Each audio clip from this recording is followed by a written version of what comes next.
दोस्तों, smart fact Hindi में आपका स्वागत है। जितने भी student free RCA free guidance IAS PCS के लिए गाइडेंस चाहते हैं, उनके लिए एक नई अपडेट आई है। उर्दू आईएएस स्टडी सेंटर की तरफ से उन्होंने अपना फॉर्म रिलीज़ कर दिया है। 25 जून से फॉर्म रनिंग में है और लास्ट डेट 14 जुलाई है। तो ये आपके लिए एक नई अपडेट है।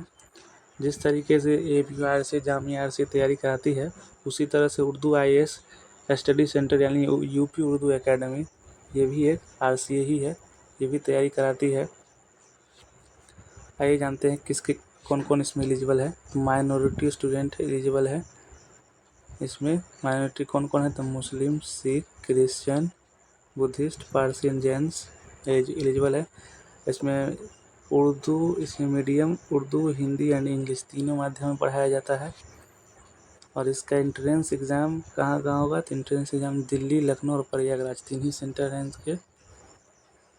और आगे जानते हैं एंट्रेंस एग्ज़ाम डेट है 19 जुलाई को एंट्रेंस एग्ज़ाम डेट है, तो ध्यान रहे। लास्ट डेट फॉर्म फिलिंग की 14 जुलाई, एग्ज़ाम डेट 19 जुलाई और रिज़ल्ट 25 जुलाई है। काउंसलिंग ऑफ एडमिशन 31 से 31 जुलाई और कमेंसमेंट ऑफ क्लास यानी क्लासेस स्टार्टेज क्लास ओरिएंटेशन 5 अगस्त। देखिए कितना जल्दी, एक महीने के अंदर। अगर फॉर्म का लास्ट डेट देखिए तो 14 तारीख है। कुल मिला के 14 फॉर्म का लास्ट डेट से लेके एडमिशन तक 15 से 20 दिन के अंदर उर्दू आईएएस सब कुछ करा लेता है। इसका यही चीज़ अच्छा है, बहुत जल्द सब कुछ क्लियर कर देता है। अब जानते हैं इसमें क्या लिखा है। Selected candidates will be provide. देखिए कैंडिडेट को क्या क्या मिलेगा तो फ्री कोचिंग,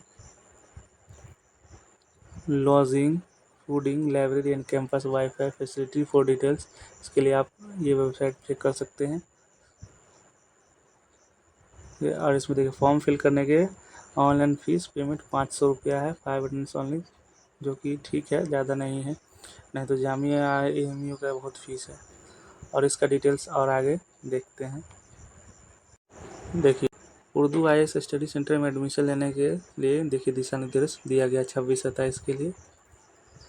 आगे देखते हैं क्या क्या है। स्टडी सेंटर उत्तर प्रदेश सरकार द्वारा चलाया जा रहा है।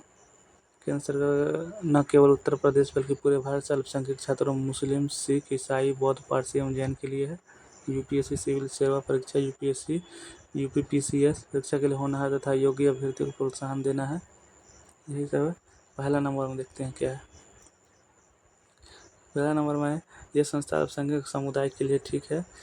जिसमें अभ्यर्थियों का चयन प्रवेश परीक्षा के माध्यम से अंकों के आधार पर किया जाएगा। ठीक है। कोचिंग क्लास उर्दू, हिंदी तथा अंग्रेजी तीनों माध्यम में होगा। अल्पसंख्यक के लिए तीनों माध्यम है। और इसके लिए कौन एलिजिबल है तो स्नातक उत्तीर्ण होना चाहिए, ग्रेजुएट होना चाहिए, केवल वही आवेदन कर सकते हैं। अभ्यर्थियों को किसी शैक्षिक संस्था का पूर्णकालिक अथवा अंशकालिक छात्र न चाहिए, मतलब किसी भी कोर्स में पार्ट टाइम या फुल टाइम कोर्स नहीं किया जाना चाहिए। अगर एडमिशन होता है तो यहीं टाइम देना होगा। 5वां नंबर है नहीं तो वो इनएलिजिबल हो जाएंगे। अभ्यर्थी किसी भी सरकारी, गैर सरकारी संस्था अथवा स्वयं सेवी एनजीओ में किसी प्रकार से सेवारत ना हो, मतलब प्राइवेट सरकारी कोई भी जॉब एनजीओ में नहीं करते हो तभी एलिजिबल है, नहीं तो इनएलिजिबल हो जाएंगे। 6 नंबर में है अभ्यर्थी का मिनिमम 31 मई 2026 को 21 वर्ष से कम और 28 वर्ष से अधिक नहीं होना चाहिए। देखिए इसका अलग है।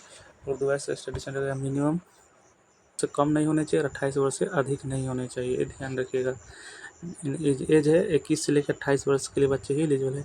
स्टडी सेंटर में आईएएस की तैयारी व्यापक रूप से कराई जाती है। प्रीलिम्स परीक्षा उत्तीर्ण अभ्यर्थियों को मेंस परीक्षा की तैयारी अनुभवी एवं विशेषज्ञ अध्यापकों से कराई जाती है। अभ्यर्थियों का आवेदन करना है, वेबसाइट का नाम है www.upuurduacademy.in पर कर सकते हैं। जो लास्ट डेट है 14 जुलाई। प्रवेश परीक्षा का शुल्क 500 रुपया है। उसके बाद हम प्रवेश परीक्षा 19 जुलाई 2026 को लखनऊ, प्रयागराज और दिल्ली आयोजित की जाएगी। ठीक है। उम्मीदवार को इस हेतु टीडी नहीं दिया जाएगा, कोई भी खर्चा, ट्रैवल अलाउंस, डियरनेस अलाउंस कोई नहीं दिया जाएगा। प्रवेश परीक्षा के 250 अंकों के 2 पेपर होंगे। पहले पेपर में 200 अंकों के 100 प्रश्न होंगे। ठीक, जिसमें प्रत्येक सही उत्तर के लिए 2 अंक होंगे। साथ ही 1/3 नेगेटिव मार्किंग है। जो गलत उत्तर पर 0.667 अंक काटे जाएंगे। इसके अलावा निबंध पेपर 50 अंकों का होगा, जिसको उर्दू, हिंदी तथा अंग्रेजी तीनों माध्यम में इसकी लिखा जा सकता है। परीक्षा के लिए आवंटित 3 घंटे का समय देगा। पहला MCQ होगा, पहला पेपर MCQ 2 घंटे का होगा तथा निबंध 1 घंटे का समय दिया जाएगा। ठीक है। पहले पेपर MCQ 100 प्रश्न होंगे, जिनमें 80 प्रश्न सामान्य अध्ययन से होंगे, 20 प्रश्न CSET से होंगे। ठीक है, 80 प्रश्न GS से और 20 प्रश्न CSET से। सामान्य अध्ययन के तहत राजनीति, इतिहास, भूगोल, अर्थशास्त्र, पर्यावरण विज्ञान, करंट अफेयर से प्रश्न होंगे और CSET में अंतर्गत गणित, रीजनिंग और कॉम्प्रिहेंशन के प्रश्न होंगे। ठीक है। स्टडी सेंटर में प्रवेश परीक्षा के माध्यम से 77 सीटें भरी जाएंगी। ठीक है, 77 में से पुरुषों के लिए 62 सीट है और महिला के लिए 15 सीट, जिनमें से 20% सीटें अन्य राज्यों एवं केंद्र शासित प्रदेश राज्यों के छात्रों के लिए सीट आरक्षित है। ठीक है। स्टीयरिंग कमेटी के अंतिम निर्णय के अनुसार उपलब्ध सीटों में परिवर्तन कैसे वो अपना जाने कमेटी लोग। सेंटर द्वारा चयनित अभ्यर्थियों के लिए निःशुल्क आवास, भोजन, कोचिंग, लाइब्रेरी, ये सब फैसिलिटी उनकी फ्री में मिलेगी। चयनित अभ्यर्थियों को समस्त अभिलेखों सत्यापन वेरिफिकेशन कराया जाएगा। ठीक है। अभिलेखों प्रकार की छेड़छाड़ अथवा उनके जारी पाए जाने पर स्थिति में विधिवत कार्रवाई की जा सकती है, इसलिए सही कैंडिडेट ही जाएँ, गलत फॉर्म फिल करके या गलत तरीके से ना जाएँ। देखिए 60 नंबर, प्रवेश पाने वाले अभ्यर्थियों को रजिस्ट्रेशन के समय 5,000 रुपये कॉशन मनी के तौर पर देना होगा, जो कोचिंग सकुशल समझ नहीं। इसका मतलब यह है कि 5,000 आपको सिक्योरिटी मनी के रूप में दिया जाएगा और जब आप कंप्लीट कर लेंगे 1 साल बाद या जब भी इस कोचिंग से, तो आपको लौटा दिया जाएगा 5,000 रुपया। सब कुछ सही रहे तो। जैसे 17 नंबर है, स्टडी सेंटर में अनुशासनहीनता, कोचिंग में रुचि न लेने वाले, यानी अनुशासनहीनता, गलत काम करिएगा, बदमाशी वगैरह, रुचि नहीं लीजिएगा, अच्छा परफॉर्मेंस नहीं रहेगा तो आपको कोचिंग से बाहर कर दिया जाएगा, वही बिना कॉशन मनी भी नहीं दी जाएगी, जब्त कर ली जाएगी। ठीक है। अनुशासनहीन अभ्यर्थियों जिनके कृत्य से स्टडी सेंटर की बदनामी होगी या क्षति पहुंचेगी तो उनके विरुद्ध सख्त कार्रवाई भी की जा सकती है। देखते हैं। अभ्यर्थियों की कोचिंग अवधि में कम से कम अवकाश दिया जाएगा। स्वीकृत अवकाश में आने वाली 200 पूर्व प्रतिदिन 10-8 देखिए, इसका मतलब ये कहा गया है कि अभ्यर्थियों को कोचिंग अवधि में कम से कम छुट्टी दिया जाएगा, सीधा बात बोला जा रहा है। और छुट्टी के उपरांत अगर विलम्ब कर, जैसे छुट्टी मांगने से 1 दिन मिला, 1 दिन का दूसरा दिन लेट करते हैं तो 200 रुपया का आपको प्रतिदिन की तरफ से कॉशन मनी में से काट ली जाएगी। नहीं रिफंडेबल जो देते हैं 5,000 कोचिंग के बाद, उसमें से 200 रुपये डेली काट दिया जाएगा। अभिभावक का मोबाइल नंबर देना है ताकि अभिभावक को संपर्क किया जा सके कोई परेशानी में। छात्र छात्रा फॉर्मल परिधान में ही क्लास करने की अनुमति, कम से कम 90% उपस्थिति चाहिए। देखिए, कम से कम 90% होना चाहिए। लेट होता है तो वही कॉशन मनी में से पैसा डेली का रद्द कर दिया जाएगा। 23 नंबर है, स्टडी सेंटर के अंदर छात्र छात्राओं का अनुशासन बनाए रखने होगा, यही सब है।